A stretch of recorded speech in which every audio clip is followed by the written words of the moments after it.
अन्य राज्यों की तरह हरियाणा में भी लोकसभा चुनावों की तैयारियां जोरों पर है। सभी राजनीतिक पार्टियां अपनी अपनी गोटियां फिट करने में लगी हुई है। सभी का प्रयास है कि अब की बार 10 की 10 सीटें उनकी झोली में आए। आज हम बात करेंगे भारतीय जनता पार्टी और जननायक जनता पार्टी के गठबंधन की। दरअसल पिछले विधानसभा चुनाव में भारतीय जनता पार्टी को 40 सीटें मिली थी और जननायक जनता पार्टी ने 10 सीटें जीतकर एक इतिहास कायम किया था, क्योंकि ये पार्टी पहली बार चुनाव के मैदान में उतरी थी। काफी अरसे तक दोनों के गठबंधन में कोई दरार देखने को नहीं मिली, लेकिन भारतीय जनता पार्टी के राष्ट्रीय अध्यक्ष जगत प्रकाश नड्डा ने हाल ही में एक बयान दिया था कि हरियाणा में भारतीय जनता पार्टी 10 की 10 सीटें जीतेगी। बात लोकसभा चुनाव की हो रही है। हालांकि जगत प्रकाश नड्डा की स्टेटमेंट को दिग्विजय और दुष्यंत चौटाला ने डाउन प्ले किया था, उस पर कुछ भी कहने से गुरेज किया था। और आज की अगर राजनीतिक स्थिति की बात करें तो जननायक जनता पार्टी के महासचिव दिग्विजय चौटाला का एक बड़ा बयान सामने आया है और इस बयान में उन्होंने कहा है कि फिलहाल भले ही जननायक जनता पार्टी और भारतीय जनता पार्टी का गठबंधन मजबूत हो, आज की स्थिति यही मांग कर रही है, लेकिन गठबंधन परिस्थितियों को देखकर किया जाएगा।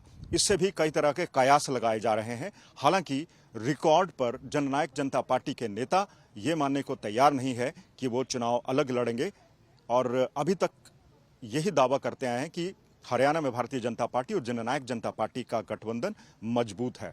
बात उप मुख्यमंत्री दुष्यंत चौटाला की करते हैं, जिन्होंने थोड़े दिन पहले ही गठबंधन को लेकर बयान दिया था कि उनका गठबंधन मजबूत है और गठबंधन में ही दोनों पार्टियां चुनाव लड़ेंगी। उन्होंने ये भी कहा था कि हरियाणा में जननायक जनता पार्टी और भारतीय जनता पार्टी का गठबंधन इस कदर मजबूत है कि उनको किसी दूसरी पार्टी से किसी भी तरह की कोई थ्रेट महसूस नहीं हो रही है। उन्होंने ये भी कहा था कि कांग्रेस या फिर इंडिया अलायंस जिस तरह से तितर बितर हो रहा है, जिस तरह से एक मंच पर आने में नाकामयाब हो रहा है, उसको देखकर जननायक जनता पार्टी और भारतीय जनता पार्टी को घबराने की जरूरत नहीं है। लेकिन जिस तरह से अब महासचिव दिग्विजय चौटाला का बयान आया है कि परिस्थितियों को देखकर चुनाव लड़ा जाएगा, कयास लगाए जा रहे हैं कि क्या जननायक जनता पार्टी और भारतीय जनता पार्टी का गठबंधन लोकसभा चुनाव तक कायम रहेगा या फिर नहीं। हालांकि ऑन रिकॉर्ड दोनों पार्टियों के नेता यही दावा कर रहे हैं कि गठबंधन कायम है और कायम रहेगा, लेकिन असल में दिग्विजय चौटाला कौन सी परिस्थितियों की बात कर रहे हैं?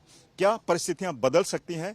क्या गठबंधन लोकसभा चुनाव तक कायम रहेगा या फिर नहीं, ये आने वाला समय बताएगा। लेकिन दोनों पार्टियों के नेता दावा कर रहे हैं कि गठबंधन कौन कौन सी सीट के लिए होगा, कहां कहां पे होगा, ये पार्टी के हाईकमान तय करेगी।